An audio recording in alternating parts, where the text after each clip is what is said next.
नमस्कार दोस्तों, स्वागत है आपका हमारे चैनल लेगेसी ऑफ नॉलेज में।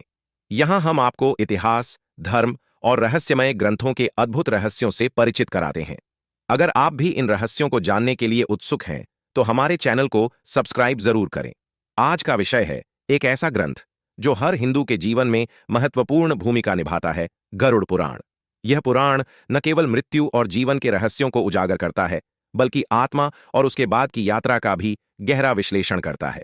गरुड़ पुराण हिंदू धर्म के 18 प्रमुख पुराणों में से एक है जो भगवान विष्णु और उनके वाहन गरुड़ के संवाद पर आधारित है। इसे संस्कृत में लिखा गया था और इस ग्रंथ का मुख्य उद्देश्य आत्मा के जीवन चक्र, कर्मों और उनके परिणामों को समझाना है।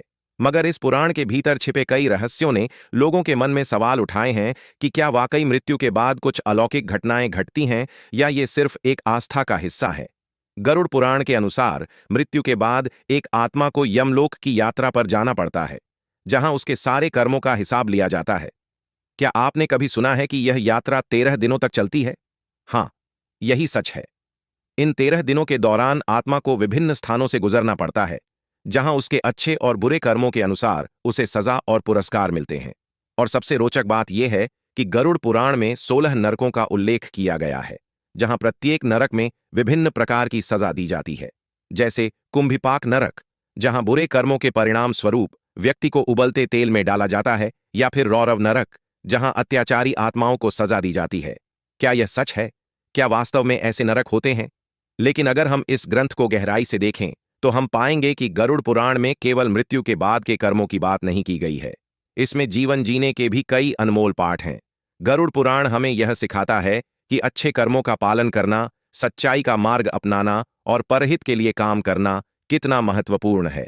यह पुराण न केवल हमें मृत्यु के बाद के बारे में बताता है, बल्कि हमारे जीवन के हर पहलू को सुधारने की प्रेरणा भी देता है। आध्यात्मिक दृष्टिकोण से गरुड़ पुराण एक तरह से हमें आध्यात्मिक जागरूकता का मार्गदर्शन करता है। इसमें यह बताया गया है कि पुनर्जन्म एक वास्तविकता है और हमारे कर्म ही हमें अगले जन्म में सुख, शांति या कष्ट देने वाले होते हैं। इसका अर्थ यह है कि हम जो कर्म आज करेंगे वह हमारे आने वाले समय को प्रभावित करेंगे। अब सवाल यह उठता है कि क्या यह सब सच है या यह सिर्फ एक धार्मिक विचारधारा है? क्या मृत्यु के बाद आत्मा के साथ कुछ अलौकिक होता है, या यह सिर्फ मानवता को अच्छे कर्म करने की प्रेरणा देने के लिए एक उपदेश है? हम में से कई लोग इसे एक आध्यात्मिक मार्गदर्शन के रूप में मानते हैं, जो हमें जीवन को समझने और सही मार्ग पर चलने की प्रेरणा देता है। कुछ लोग इसे एक मनोवैज्ञानिक दृष्टिकोण मानते हैं, जो व्यक्ति को यह समझाने में मदद करता है कि मृत्यु के बाद का जीवन दरअसल हमारे द्वारा किए गए कर्मों पर निर्भर करता है।